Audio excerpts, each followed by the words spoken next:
معزز ناظرین، آپ سے گزارش ہے کہ احادیث سے استفادہ کرنے کے لیے ہمارے چینل لائف اینڈ حدیث کو سبسکرائب کر لیں اور بیل کا بٹن پریس کر کے آل پہ کلک کر دیں تاکہ نئی آنے والی ویڈیو آپ تک سب سے پہلے پہنچ سکے۔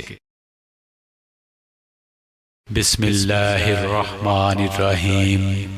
ہم سے قتیبہ بن سعید نے بیان کیا، کہا ہم سے عبدالعزیز بن ابی حازم نے بیان کیا، انہوں نے اپنے باپ ابو حازم سہل بن دینار سے، انہوں نے سہل بن سعد رضی اللہ عنہ سے کہ رسول اللہ صلی اللہ علیہ وسلم فاطمہ رضی اللہ عنہ کے گھر تشریف لائے، دیکھا کہ علی رضی اللہ عنہ گھر میں موجود نہیں ہیں۔ آپ صلی اللہ علیہ وسلم نے دریافت فرمایا کہ تمہارے چچا کے بیٹے کہاں ہیں؟